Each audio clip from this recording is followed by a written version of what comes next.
Olá, tudo bem? Eu sou a Cláudia, sou estudante de letras na Unifax EAD. Estou aqui hoje para falar de um assunto muito importante e que está presente em todas as dimensões da nossa vida, no nosso cotidiano, que é a produção textual. Esse é o nosso tema da aula de hoje. Por que, quando, onde são questões que serão respondidas ao longo da nossa aula. O conhecimento textual funciona como referência para explorar os percursos da língua e da literatura. Ele faz parte de diversas atividades cotidianas, seja por meio da escrita, por meio da imagem ou mesmo por meio dos sons. De acordo com o intuito, o desejo de comunicação e o contexto daquilo que desejamos expressar, utilizamos um tipo de texto. Mas afinal, o que é texto? Ele faz parte das nossas interações e é através dele que expressamos nossas ideias, desejos, questionamentos, enfim, exercemos o uso da linguagem. O texto, ele pode ser verbal, São aqueles que comunicamos através das palavras, ou também pode ser texto não verbal. O que é texto não verbal? Aqueles que não utilizam a linguagem escrita, mas é composto de outros elementos que constroem o sentido, como sons, cores, formas, imagens, mímicas, desenhos, pinturas, esculturas, coreografias e muitos outros. Os textos podem ser encontrados com os dois tipos de linguagem. Podemos chamar de linguagem mista, que é o uso simultâneo da linguagem verbal e não verbal para a construção da mensagem. A ideia é utilizar esse tipo de linguagem, utilizar o texto com dois tipos, com duas tipologias, é proporcionar um maior entendimento, maior possibilidades comunicativas e facilitar a compreensão da mensagem. Nas charges, revistas e algumas placas é muito incomum a presença da linguagem verbal e não verbal, para dar mais ênfase, para dar mais clareza, compreensão e ampliar essas possibilidades comunicativas. O texto tem uma definição ampla devido possuir várias formas, pois de acordo com seu intuito de comunicação e o contexto daquilo que se deseja expressar, devemos utilizar tipos de texto diferentes. Vamos falar logo a mais, desses diferentes tipos textuais.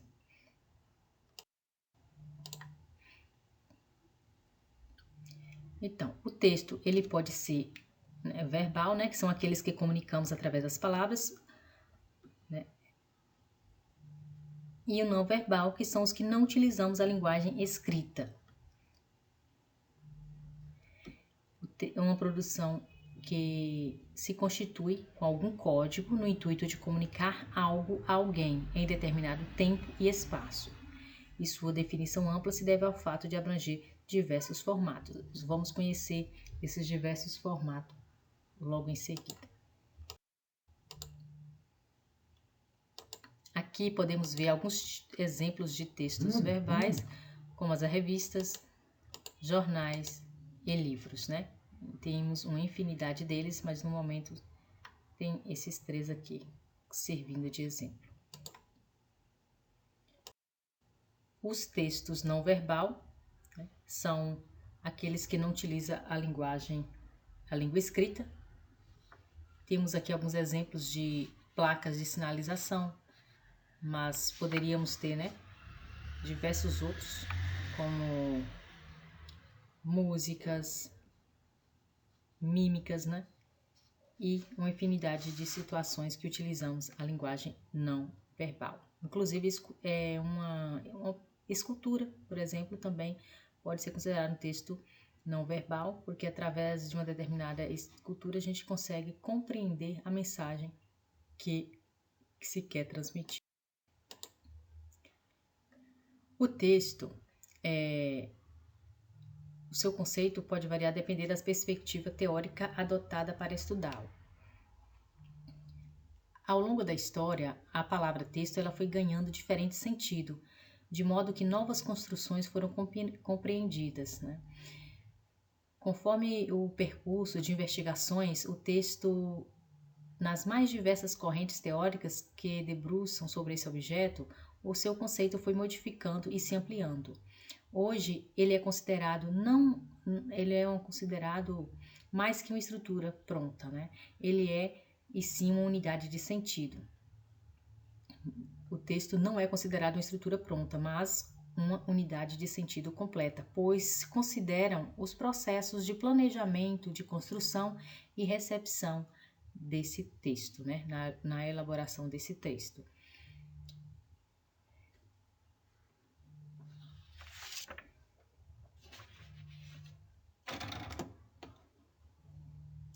Vamos conhecer agora as tipologia textual, ou seja, essa diversidade de textos, né? Podemos notar que existem variados tipos de textos. Normalmente, provavelmente você já conhece alguns deles, já ouviram falar, e que são conhecidas como as tipologias textuais. Para construir um bom texto, é necessário saber qual tipo se encaixa no que estamos pretendendo escrever. A produção textual envolve os 5 tipos de textos, né? A gente veremos em seguida. Os tipos de texto ou as tipologia textual são classificações que um texto recebe de acordo com as regras gramaticais, dependendo de suas características e intenções de comunicação. A tipologia textual é analisada a partir de sua estrutura e observando sua finalidade. Um texto pode contar uma história, descrever um fato, argumentar sobre um ponto de vista, um tema, explicar ou informar sobre um acontecimento, por exemplo. Existem diferentes tipos de texto e cada um apresenta estruturas diferentes, linguagens específicas, vocabulário variado, construções frasais distintas, tempos verbais adequados, relações lógicas e modos de interação com o leitor. Para determinar os tipos de texto, é preciso levar em conta os aspectos sintáticos e lexicais de cada texto. No entanto, um mesmo texto pode apresentar mais de uma tipologia textual, né? Vamos conhecer as 5 tipologias textual, né? A primeira delas é o texto dissertativo.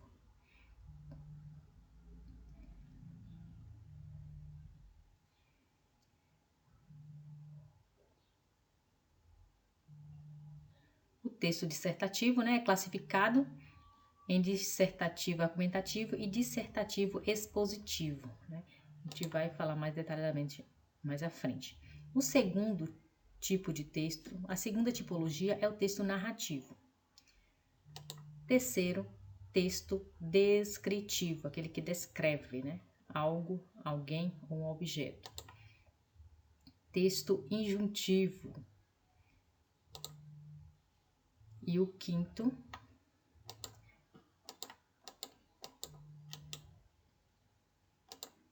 que é o texto expositivo.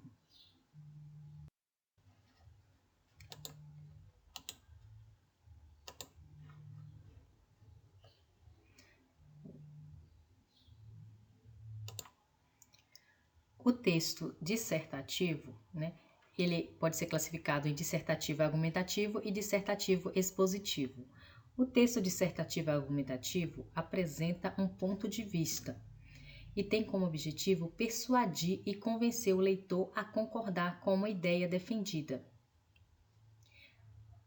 Já um texto dissertativo expositivo busca expor um ponto de vista, sem a necessidade de convencer o leitor.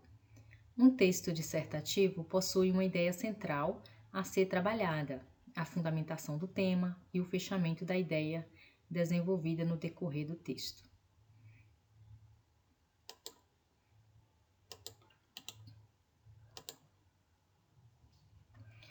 O texto dissertativo é aquele que defende uma ideia, sendo um texto argumentativo e opinativo.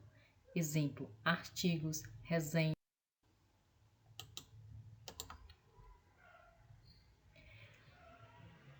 Ele apresenta uma estrutura básica, né, dividida em 3 partes. Veremos quais são essas partes.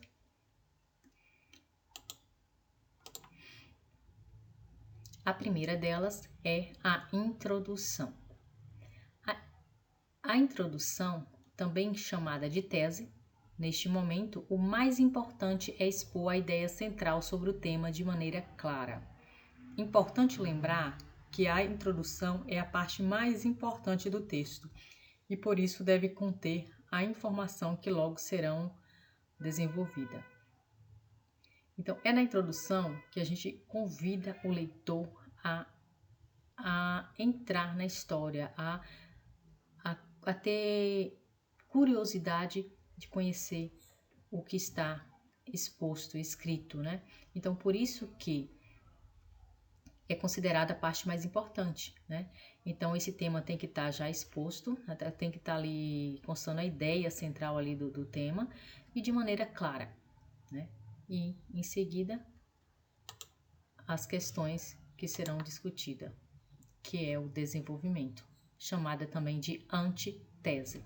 Se a introdução é conhecida como tese, no desenvolvimento vamos trabalhar a antitese, né? Que é a parte do texto em que se desenvolve a argumentação por meio de opiniões, dados, levantamentos, estatísticas, fatos e exemplos sobre o tema, a fim de que sua tese, sua ideia central seja defendida com propriedade, né? Você tem que ter meios de garantir, de comprovar os seus argumentos.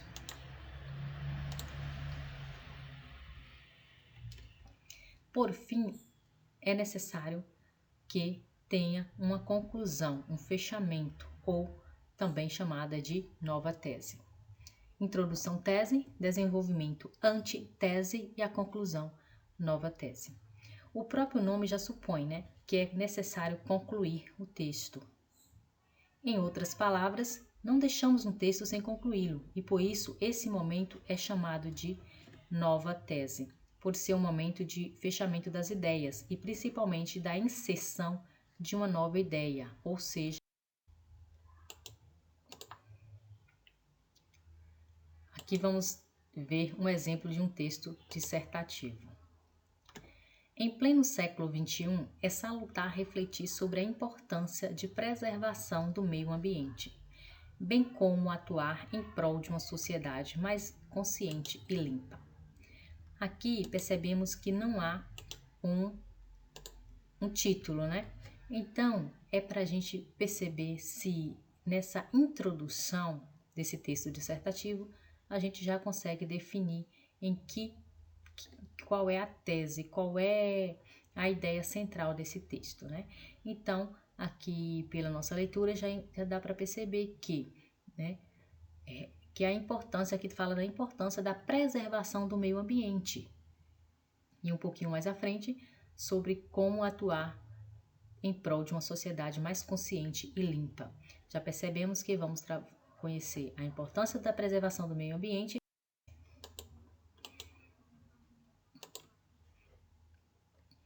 Já ficou mais claro que a maioria dos problemas os quais enfrentamos atualmente nas grandes cidades foram gerados pela ação humana. De tal modo, podemos pensar nas grandes construções alicerçadas na urbanização desenfreada ou no simples ato de jogar lixo nas ruas. A poluição gerada e impregnada nas grandes cidades foi em grande parte fruto da urbanização desenfreada ou da atuação de indústrias, porém deveres não cumpridos pelos homens também proporcionaram toda essa sujidade. Nesse sentido, vale lembrar que pequenos atos podem produzir grandes mudanças, se realizadas por todos os cidadãos. Aqui temos, né, a nossa antitese, que é o desenvolvimento da nossa tese inicial. O texto aqui, né, ele expõe os problemas que enfrentamos, né, pela ação humana, né, pela o grande acúmulo de lixo Falamos também aqui da poluição causada pelas grandes indústrias e até mesmo pela construção desenfreada de forma não controlada, que também causa bastante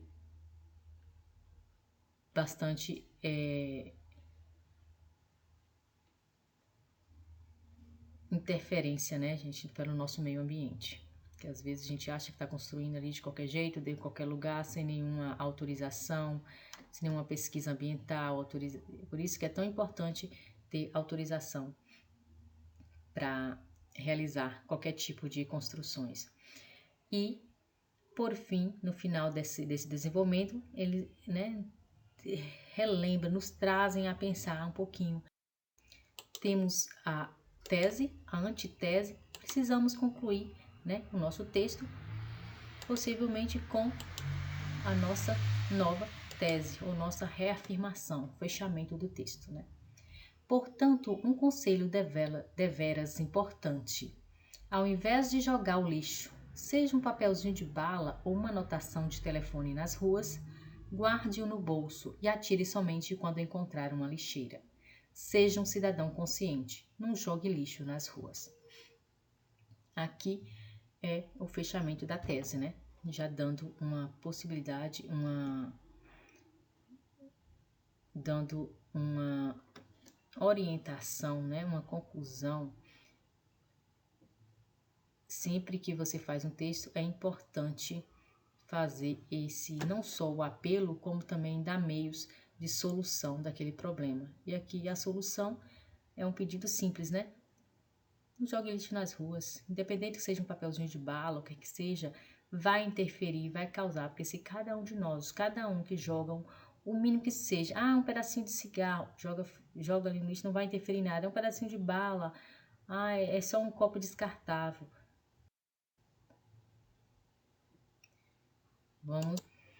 Vamos falar dele agora, né? O texto narrativo. Narra acontecimentos, fatos ou ações de personagem num determinado tempo e espaço. Como exemplo, crônicas, fábulas, novelas, romances e etc. A característica mais marcante da narração, né, é o quê? É o narrador, né? É que nesse tipo de texto, o locutor conta ou narra um fato, uma história, um acontecimento.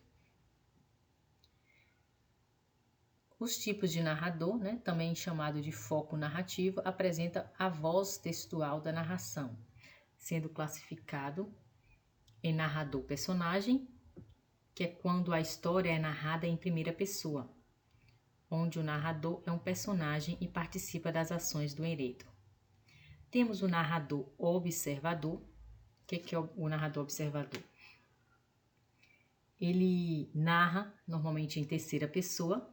Esse tipo de narrador, ele conhece os fatos, porém, ele não participa da ação, do fato ou da história. O narrador onisciente é aquele que conhece todos os personagens e a trama. Porém, né, nesse caso, a história é narrada em terceira pessoa, porém, quando apresenta fluxo de pensamento dos personagens, ela é narrada em primeira pessoa. Então, acontece esses dois tempos, né? Ela é narrada no narrador onisciente, a história é narrada em terceira pessoa, porém, quando se trata de apresentar a linha de pensamento dos personagens, essa linha de pensamento é narrada em primeira pessoa. Então, o texto narrativo, né? Um dos seus principais representante, seu maior forte, a sua característica mais marcante é a narração, o narrador. E temos aí o narrador personagem, que é aquele que participa, narrador observador, que é aquele que apenas conhece as histórias, que conta a história sem participar de nada, né? E o onisciente, que é aquele que conhece todos os personagens e a trama, né? E narra em duas linhas de pensamento, em terceira pessoa e em primeira pessoa. O texto narrativo também, ele possui, né, de sua construção. vamos conhecer quais são esses elementos da narrativa. Já falamos, né, do narrador, que é aquele que narra a história, que divide-se em narrador observador, o narrador personagem e o narrador onisciente, que é o que acabamos de falar. O enredo no caso, trata-se da estrutura da narrativa, ou seja, a trama em que se desenrolam as ações. São classificadas em enredo linear e em enredo não linear. O enredo, ele pode ser linear e não linear, né? O enredo é a sequência de fatos, o que conta, né, o que acontece na história, as situações vividas pelos personagens, as ações que elas fazem ou passam, né? O enredo linear é quando o tempo, o espaço e os personagens são apresentados de maneira lógica e as ações desenvolvem-se cronologicamente. Assim, observa-se o começo, o meio e o fim da narrativa. O enredo não linear, ele não segue uma sequência cronológica. Desenvolve-se descontinuadamente com saltos, antecipações e retrospectiva. Conta a história, às vezes começa do final, volta para o começo, daqui a pouco volta lá no final novamente, né? Por exemplo, como se fosse uma lembrança. Ele possui cortes com rupturas do tempo e do espaço em que se desenvolvem as ações. O tempo cronológico mistura-se ao psicológico da duração das vivências dos personagens. O espaço exterior se mistura aos espaços interiores, memórias e imaginação dos personagens. Isso é muito comum nas novelas, né? Quando começa a contar a história, daqui a pouco retorna a algum outro momento do tempo ali para constituir este elemento. O próximo são os personagens. Se temos uma história, se temos um fato, temos também personagens. São aqueles que compõem a narrativa, sendo classificados em personagens principais, protagonista e antagonistas, e personagens secundários, adjuvante ou coadjuvante.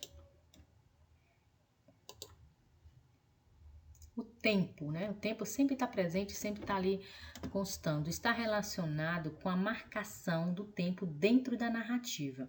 Por exemplo, uma data ou um momento específico, e esse tempo pode ser cronológico ou psicológico. O espaço, né? Se temos uma história, temos que saber o local onde a narrativa.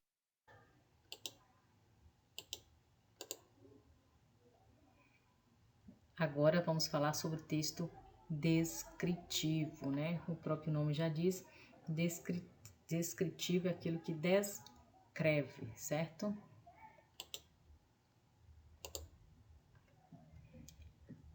Texto descritivo descreve objetos, pessoas, animais, lugares ou acontecimento.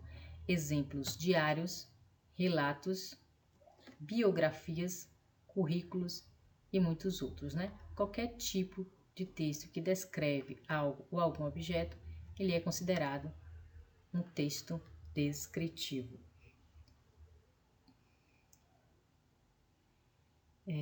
O texto descritivo é um tipo de texto que envolve a descrição, né, de alguma coisa, seja de um objeto, uma pessoa, um animal, um lugar, um acontecimento, e sua intenção é, sobretudo, transmitir para o leitor as impressões e as qualidades de algo.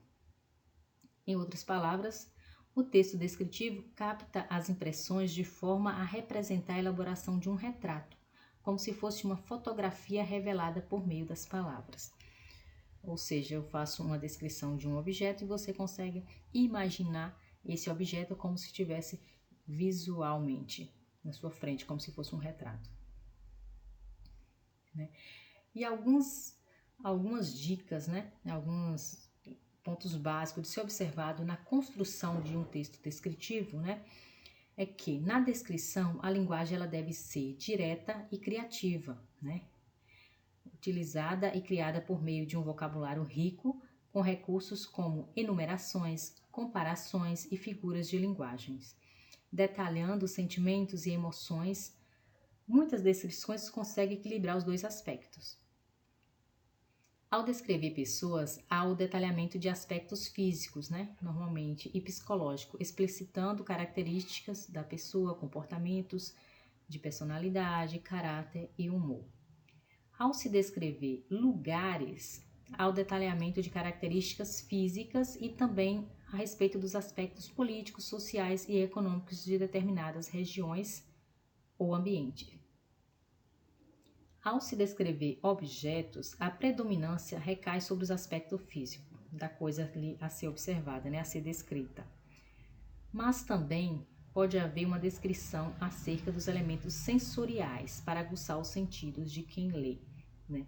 Por exemplo, é áspero, é macio, né? E assim por diante. A descrição, ela pode ser objetiva, né?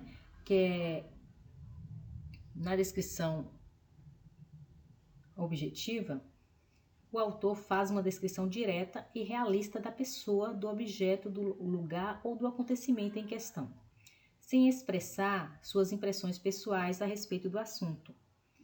Ele utiliza uma linguagem impessoal e não tece comentário a respeito do que escreve. Justamente para que o leitor não se veja diante de diversas formas de interpretações. Ele simplesmente diz aquilo que vê, aquilo que é, né? Não expõe opiniões. Temos a descrição mais subjetiva, né? O que é uma descrição subjetiva? A descrição subjetiva leva em conta as observações do autor a respeito do seu ponto de vista, né? Totalmente o oposto da descrição objetiva. Aqui ele descreve a partir do ponto de vista do autor. E ele pode expressar suas impressões, suas emoções e seus sentimentos em relação ao conteúdo sobre o qual escreve. A linguagem, portanto, é mais pessoal, de modo que a própria subjetividade do autor seja revelada. Na descrição sensorial, o próprio nome já diz, né? Sensorial, é o tipo de texto descritivo que é produzido para causar sensações em quem lê, por meio da exploração dos sentidos. Por exemplo, sensações visuais. Você vai descrever lá, um casaco azul, está com um casaco azul, tem pés pequenos, ou utiliza um tecido xadrez, uma toalha retangular, cabelos castanhos, e você vai automaticamente visualizando essas informações que estão sendo transmitidas, né? Que é as sensações visuais. As sensações auditivas, normalmente é quando se refere, né, a um barulho, ou silêncio, uma explosão. Quando se diz qualquer tipo de sensações auditivas, pelo barulho você já imagina, por mais, desde que esteja descrito ali, você conhece o som, automaticamente já entende. Sensações gustativas, quando se diz, né, onde se descreve voz doce, sopa saborosa, sabor agridoce, é picante, bem amargo, a memória gustativa já entende logo qual é a informação que está querendo ser passada. As sensações olfativas, né? Normalmente já cheiro, aí você pode utilizar um cheiro amadeirado, um aroma fédido, você sabe que não é um cheiro legal, odor agradável, um perfume floral, um perfume cítrico. Lá cítrico a gente já imagina muitas coisas, certo? E as sensações táteis, aquela que a gente toca, né? Sensorial. As táteis, por exemplo, um piso áspero, uma roupa macia, uma pele quente, um lençol rasgado, que você vai conseguir perceber ali o rasgo, uma seda macia e etc.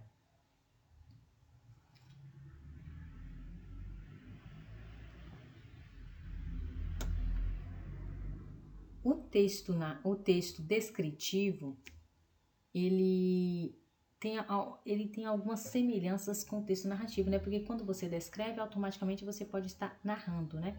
Então, é muito comum encontrar textos que apresentem elementos descritivos e narrativos no mesmo texto, né? Justamente por isso, pode-se dificultar a diferenciação de um estilo de texto né? Ou seja, de um estilo textual de outro. Por exemplo, será que esse texto é narrativo ou esse texto é descritivo? Não? Então, tem alguns pontos básicos que é importante a gente observar quando for identificar essas duas tipologias, né? Alguns aspectos importantes de diferenciação para facilitar essa diferenciação por exemplo, o texto narrativo ele é feito por meio de eventos consecutivos que ajudam o leitor a compreender o desenrolar da história, não é isso? Esse tipo de texto é sempre contado pela figura do narrador, que pode ou não ser personagem da história. Texto narrativo. Já o texto descritivo, ele apresenta uma sequência de descrições detalhadas a respeito de uma coisa, de uma pessoa, de um objeto ou mesmo situação, ou um acontecimento, né? Independente da presença do narrador e do tempo sequencial. Então, não tem um narrador, se pode ter um narrador, pode, mas não está explícito ali, né? E não, independente se tem narrador, se tem um tempo de sequência, né? O principal objetivo da descrição é criar uma imagem única e completa no imaginário do leitor. Já a narração, ela conta o fato, a história. Certinho? Vamos ver alguns exemplos. Diário.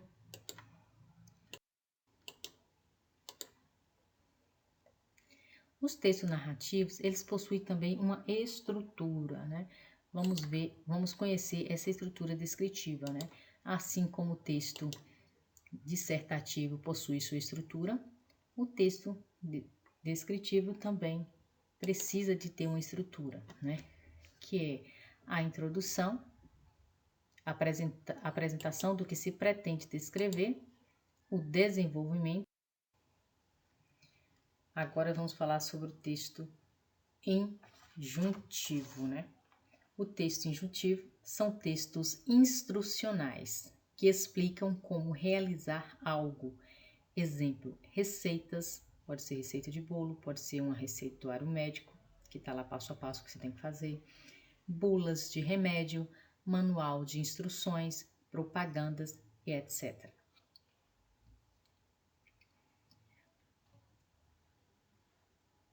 O texto injuntivo, né, são textos instrucionais, aquele que instrui, que explica como realizar algo. Já vimos aí alguns exemplos, certo? E com isso, sua principal função é transmitir para o leitor mais do que umas simples informações, né? Visa, sobretudo, instruir, explicar, sem a finalidade de convencê-lo por meio de argumentos. Aqui no texto injuntivo não tem argumentos, ele simplesmente te instrui, te conduz, te explica, né? Te informa. São textos os quais incitam a ação dos destinatários, controlando seu comportamento ao fornecer instruções e indicações para a realização de um trabalho ou a utilização correta de um instrumento ou de uma ferramenta, por exemplo, né? O principal intuito do texto injuntivo é instruir. As principais características de um texto injuntivo é principalmente trabalhar com a instrução, uma vez que o objetivo é conduzir o leitor a realizar uma determinada ação, guiando os passos e explicando como proceder. Possui uma linguagem simples, facilitando o entendimento e bem objetiva, né? Sem a necessidade de atribuir características desnecessárias ou realizar descrições. Utiliza-se uma linguagem simples para que o entendimento também seja facilitado. Um texto injuntivo ele deve permitir que o leitor haja de outras formas, né? Mas que mesmo assim permaneça dentro daquilo que foi estabelecido. Os textos injuntivos levam às decisões, possibilitando apenas algumas escolhas guiadas. Por exemplo, se você está utilizando um manual de instrução, está montando uma cadeira, por exemplo, tem o passo a passo, pegue a base, depois a perna, mas às vezes você escolhe começar pelo encosto. Ele te dá algumas possibilidades, mas você tem que tomar essa possibilidade dentro daquilo que foi proposto, para que senão você não vai conseguir o objetivo, que é montar a cadeira. Então, tem a possibilidade de utilizar uma peça anterior, porém, tem que respeitar as posições, né, as possibilidades, aquilo que foi estabelecido pelo manual. Esse texto também possui uma estrutura simples, normalmente em tópicos, com frases curtas. Afinal, o foco é aumentar a legibilidade e permitir que a sequência de ações seja compreendida com facilidade e bem rápido, né? Sem precisar grandes interpretações. Você leu, prestou atenção, compreendeu, executou. Por conta do seu objetivo, a maior característica desse texto é a fácil compreensão por diferentes leitores. Então, qualquer pessoa que pegar, por que tem que ser fácil e claro? Qualquer pessoa que saiba ler, que tenha um mínimo de leitura, que consiga ler aquele texto, vai compreender a sua intenção. Mas também é preciso atenção e conhecimento para produzir um bom texto injuntivo. Não é por utilizar uma linguagem simples, uma linguagem fácil e frases curtas que você pode escrever um texto de qualquer forma, né? É preciso atenção e conhecimento para executar tal texto. Por mais simples que seja, não deixa de ser importante. O cuidado com os tempos e os modos verbais também na construção desse texto, né, é muito importante, especialmente quando utilizar o imperativo, né, que é quando você utiliza os verbos no imperativo, pois poderá ocorrer uma confusão entre a utilização de segunda e terceira pessoa no discurso. Muitas vezes, o mesmo texto apresenta uma mistura de pessoas, perdendo as características e dificultando a leitura. Né? Quando você vai fazer uma receita, por exemplo, ele utiliza, vamos supor, começa como primeira pessoa, na frente da segunda pessoa, é bom ter uma sequência lógica desses tempos. Sigam a ordem lógica, priorizando as ações que devem ser realizadas antes e as informações mais relevantes. Por exemplo, uma receita de bolo. De nada adianta você explicar o cozimento antes de sequer dizer os ingredientes que serão necessários para efetuar tal receita, né? Então, dê as instruções de forma correta, categorizando e distribuindo cada um dos passos, sério? Passo a passo. Passo 1, passo 2, passo 3, passo 4, assim facilita a vida do leitor. Não esqueça que os avisos e certos dados precisam ser inseridos em um espaço diferenciado com destaque, né?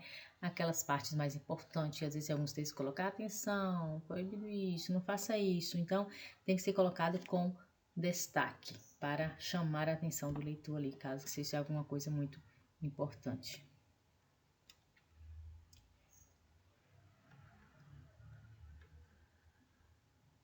Escrever um texto injuntivo é simples, mas requer cuidado. Não esqueça que textos prescritivos, como as leis, por exemplo, atuam de forma diferente e têm características próprias, né?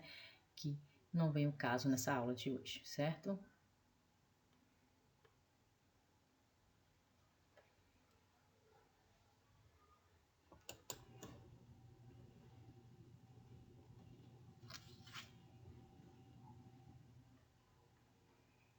Vamos prosseguir para o próximo.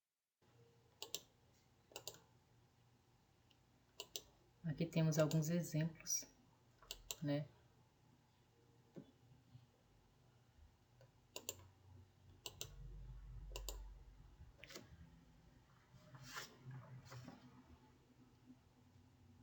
Alguns exemplos de textos injuntivos, né? Temos aqui receita, né? Bulas de remédio. As regulamentações, algo que a gente não falou ainda, as regulamentações, né? Aqui a regulamentação da ginástica rítmica, que é onde estabelece, descreve, né? Texto expositivo, certo? Vamos ver o texto expositivo, vamos falar sobre ele agora.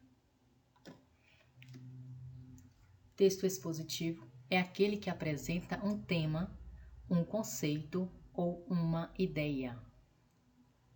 um tema, um conceito ou uma ideia, como, por exemplo, seminários, conferências, palestras, enciclopédias, né? Qualquer um desses exemplos aqui que alguém serão apresentações de conceitos ou de uma ideia, certo? Nos textos expositivos, né, visa o quê? A apresentação de um conceito ou de uma ideia. É muito comum esse tipo de texto ser abordado no contexto escolar e acadêmico, né? Escolar acadêmico, a mesma coisa. Uma vez que inclui formas de apresentação, tais como seminários, artigos acadêmicos, congressos, né? Entrevistas também e muitos outros. No texto expositivo, o objetivo central do locutor, no caso do emissor, é explanar sobre determinado assunto, a partir de alguns recursos linguísticos, tais como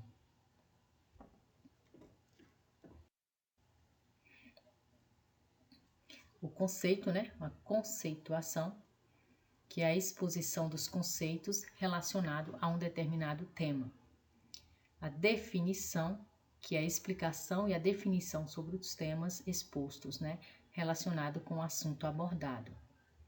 Descrição, que é a análise mais pormenorizada de aspectos referentes ao tema. A comparação, que é a relação entre dois ou mais conceitos distintos que podem se complementar. Informação, que é a reunião de conhecimentos e dados relacionado com o tema abordado. Enumeração, ordenação dos itens essenciais relacionados com o tema abordado. Esses são alguns conceitos, né? A estrutura do texto expositivo. No texto expositivo, né, ele pode ser um texto expositivo argumentativo ou pode ser apenas um texto expositivo informativo. No caso do texto expositivo argumentativo, ele, além de apresentar o tema, o emissor foca nos argumentos necessários para a explanação de suas ideias. Se for o texto expositivo informativo, o objetivo central é simplesmente transmitir as informações sobre determinado tema, né? Sem grandes apreciações e com o máximo de neutralidade, ou seja, não precisa expor argumentos do autor. Neutralidade é a viável, né? É a parte mais principal, a neutralidade. A sua função é informar, expositivo, informativo. No texto expositivo, a intertextualidade é uma ferramenta que pode ser muito utilizada, principalmente quando o autor pretende aprofundar um assunto ou que, além de expor, quer propor um ponto de vista. Então, às vezes, ele não quer só informar, ele quer expor e quer informar e quer argumentar. Então, a intertextualidade, nesse caso, é uma ferramenta que pode ser muito utilizada para enriquecer esta apresentação, né? Este conceito. Nesse caso, o uso de informações e dados de outros textos podem potencializar a produção textual, bem como fornecer fontes para a sustentação dos argumentos utilizados. A descrição, né, é um outro elemento que pode estar muito presente no texto expositivo. Apesar que nós falamos aí do texto descritivo, mas a descrição pode estar presente também no texto expositivo, né, que é quando o autor possui a intenção de instruir, de informar o leitor a respeito dos detalhes de determinada questão. É possível que ele descreva aspectos visuais ou funcionais do fenômeno analisado, no intuito de qualificar o seu texto, né, e auxiliar a compreensão do leitor. Para fazer um texto expositivo, é necessário, antes da escrita, fazer uma organização pré-textual. O que é essa organização pré-textual, né? É onde se faz a escolha do tema, define sua intenção comunicativa com o texto. O que eu quero com isso, né? Qual o tema a ser abordado, qual a minha intenção que eu quero passar com esse texto, né? Em seguida, é importante pesquisar sobre o assunto, é aprofundar seus conhecimentos e, com isso, garantir a propriedade intelectual à sua escrita. Durante esse processo, é importante checar as fontes de informações, pois o texto expositivo, ele visa informar e instruir. Desse modo, tome o cuidado com a verdade dos relatos, porque é essencial, né, a veracidade das informações. Selecione essas informações e dados mais relevantes para o seu texto e então, só assim, prossiga a escrita da construção do seu texto. Sempre priorize iniciar pelas informações mais conhecidas pelo público em geral, né? Comece pelas informações mais comuns, mais conhecidas pelo público que se deseja passar a mensagem. Pois assim você ajuda o público, o ouvinte, o leitor, a acionar os conhecimentos prévios que auxilia na leitura e compreensão do texto. Em seguida, adicione informações mais completas e relaciona com as iniciais sempre que necessário. Sempre que precisar, pode estar fazendo relações com uma informação anterior, para facilitar o entendimento do leitor. Outra coisa também importante, né? Que é imprescindível que o texto apresente explicações. Sempre que tiver algo novo e desconhecido, ele tem que ter uma explicação, pois é essencial nesse tipo de texto que o leitor compreenda a mensagem ou a função principal do texto não será cumprida, que é a de informar o leitor. Por fim, é importante lançar mão dos recursos coesivos, né, para que as ideias sejam adequadamente encadeadas e toda a relação estabelecida seja identificada facilmente pelo leitor. Nesse sentido, é necessário atentar ao uso repetitivo de conectivos, né? Sempre que são as repetições de palavras que unem as frases, mas que, né, sempre tem essa questão. Por isso, pode sobrecarregar e prejudicar o seu texto. Então, se atentar ao uso repetitivo de conectivos, ou mesmo de palavras, certo? Temos também, né, mas não deixa de ser menos importante, é que para que tudo isso, todas essas informações sejam absorvidas, compreendidas e seja fonte de transmissão de conhecimento e aprendizagem, o fator essencial é a leitura. É essencial a leitura na vida de qualquer ser humano, né? Ser um bom leitor, né, é imprescindível. Né? Mas, afinal, o que é ser um bom leitor, né? Um bom leitor é aquele que está sempre atualizado, que está sempre lendo, né? Que lê sempre, procura diversificar os diferentes tipos de textos, né? Ele está sempre atento aos acontecimentos, sempre tem uma posição sobre um determinado tema, um determinado assunto, ou se encontra com qualquer situação que se depara, ele tem sempre um jogo de cintura, ele sabe se sobressair, sabe se impor, sabe se posicionar. Então, o hábito da leitura é essencial para a produção de qualquer tipo de texto, do mais simples ao mais complexo. Quem lê tem muito mais garantias, muito mais facilidade, muito mais possibilidades.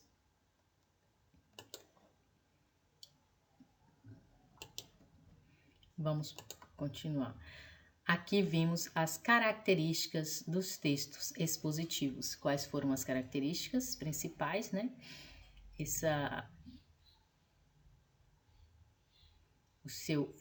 As características principais do texto expositivo foi a conceituação, definição, descrição, comparação, informação e enumeração. Slide, certo? Uma pausa aí para a água. E agora vamos falar algumas dicas para produzir um bom texto, né?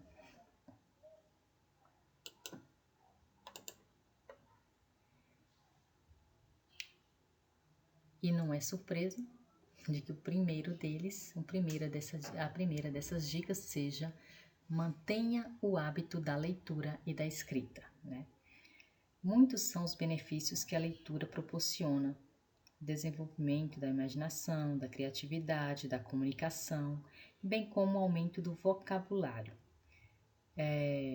Nos amplia, né, nossos conhecimentos gerais, aumenta a nossa segurança no senso crítico. Quando você vai dar uma opinião, você vai produzir qualquer tipo de texto e expor argumentos, você tem muito mais segurança em fazer qualquer tipo de afirmação, né? Dá mais segurança ao expor, né, as opiniões e propor novas ideias. Além desses benefícios, com a leitura exercitamos nosso cérebro, o que facilita a interpretação de textos e leva a maior competência, melhor habilidade na escrita e na produção textual. Ao ler, adquirimos um maior repertório de conhecimentos e vivências de mundo, amplia e expande nossos horizontes cognitivos. Além disso, o ato de ler é muito prazeroso, tanto que é capaz de reduzir o estresse, ao mesmo tempo que estimula reflexões sobre tudo aquilo que nos rodeia. Por esse motivo, a leitura deve ser incentivada desde cedo, né? Incentivar os nossos filhos, mesmo pequeno, em casa, e criar hábitos de leituras são chaves importantes para que as crianças desenvolvam o gosto pela leitura, né? E, consequentemente, tornarão leitores assíduos e muito mais confiantes na vida adulta. Mas, se você não tem o hábito de ler, é um adulto hoje, não tem o hábito de ler, nunca é tarde. Inicie agora, comece agora, né? Nunca, mas já passou, o tempo passou. Não, sempre é tempo de começar, sempre é tempo. Basta, né, a gente ter ênfase, ter empenho para iniciar. E leia qualquer coisa, leia o que você gosta, comece pelos assuntos que mais te atraem, que mais te desperta interesse. Tanto a leitura quanto a escrita são práticas sociais de suma importância para o desenvolvimento da cognição humana. Ambas proporcionam o desenvolvimento do intelecto e da imaginação, além de promoverem a aquisição de conhecimentos e favorecem nossas relações com o mundo e tudo aquilo que nos cerca. Além disso, com essa atividade, aguçamos nosso senso crítico por meio da capacidade de interpretação. Consequentemente, mais oportunidades, tanto na vida escolar, no trabalho e no convívio social. Certinho? Então, mantenha o hábito da leitura e escrita. Tenha o conhecimento das novas regras gramaticais. Conhecer as novas regras gramaticais é essencial na construção do texto, qualquer que seja. Preste atenção à grafia, pontuação, parágrafos e concordâncias, certo? Seja criativo e espontâneo, né? A criatividade faz toda a diferença, né? É o ponto-chave, a cereja do bolo na construção de um texto. A criatividade, espontaneidade, mas com cautela, com atenção, com conhecimento daquilo que está expondo, ok? Não utilize palavras de baixo calão, palavrões. Esse aqui, né, gente, é primordial. A pessoa vai fazer um texto, vai utilizar palavras de baixo calão, não faça, né? Sem justificativa. Se distancie da linguagem coloquial ou informal, certo? Normalmente, na construção desses textos, então, se distancie da linguagem coloquial informal. Utilize sempre a língua, né, da norma padrão. Tenha opinião e faça críticas próprias. Sempre você faça suas próprias críticas, não copie a crítica dos outros, né? Por se posicionar é de suma importância. Atenção à relação lógica das ideias, ou seja, faça um texto com coerência, né? Se você começou numa linha de pensamento, seja fiel a essa linha de pensamento. Dê atenção à coerência das suas ideias. Não se afaste do tema e do tipo de texto proposto. Às vezes a gente começa um texto e aí fala, se estende demais em alguns parágrafos, e quando se percebe, já está falando de um outro assunto, de uma outra coisa, nada a ver com aquilo que se iniciou. Então, cuidado para não afastar do tema proposto, ok? Faça um rascunho para evitar rasuras. Faça um texto, depois revise, né? Revise, que aí você pode modificar, pode alterar alguma coisa. Se necessário, leia o texto em voz alta. Quando a gente lê em voz alta, parece que fica mais fácil identificar alguma inconsistência, alguma incoerência no texto, ok? Cuidado com as repetições de palavras e ideias. Repetir, palavras repetidas, né? Dá a impressão de um texto bagunçado, faz uma confusão de ideias, né? Você não sabe o que está falando, vem a mesma palavra de novo. Então, sempre que possível, para evitar essa confusão na construção do texto, utilize sinônimos, se tem que ser aquela palavra, existem tantos sinônimos, né?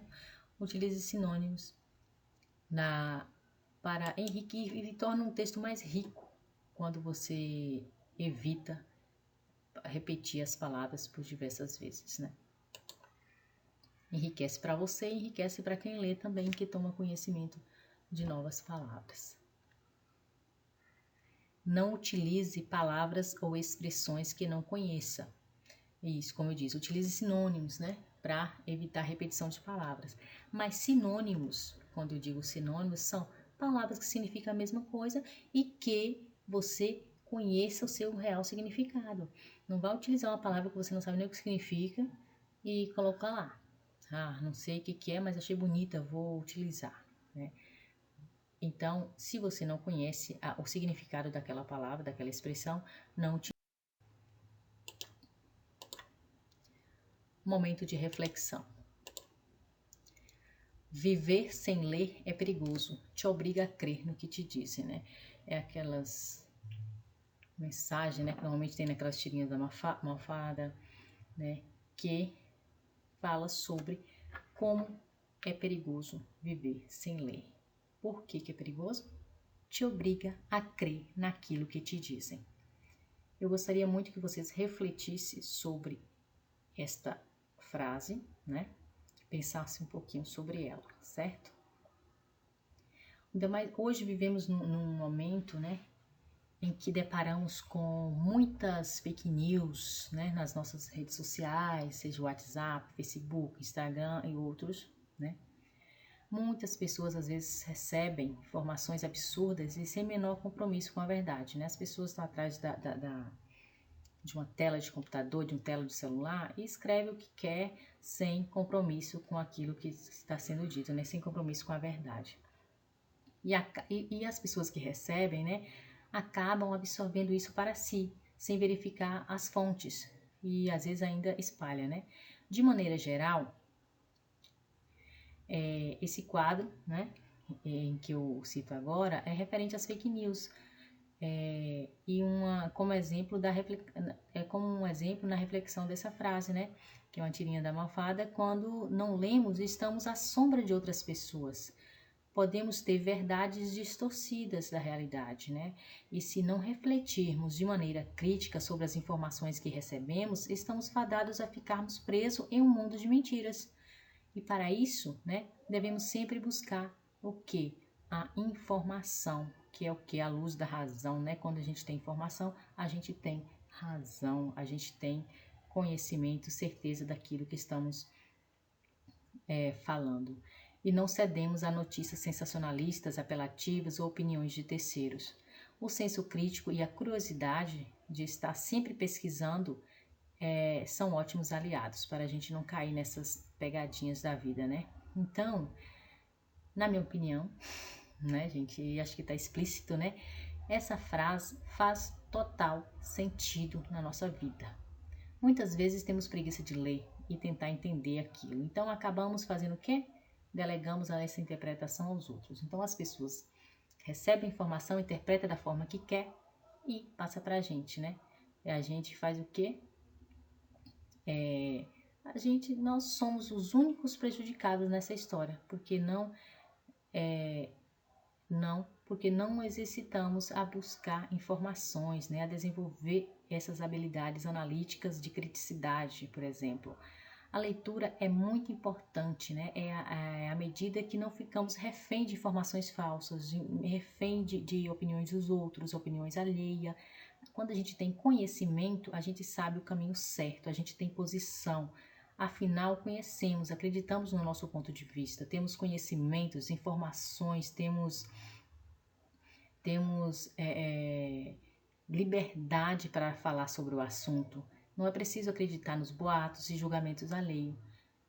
Quando se tem informação, quando temos informações, temos também voz, temos posição.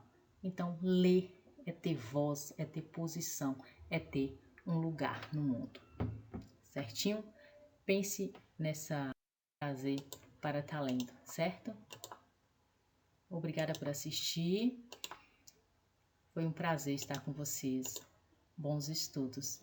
E até breve.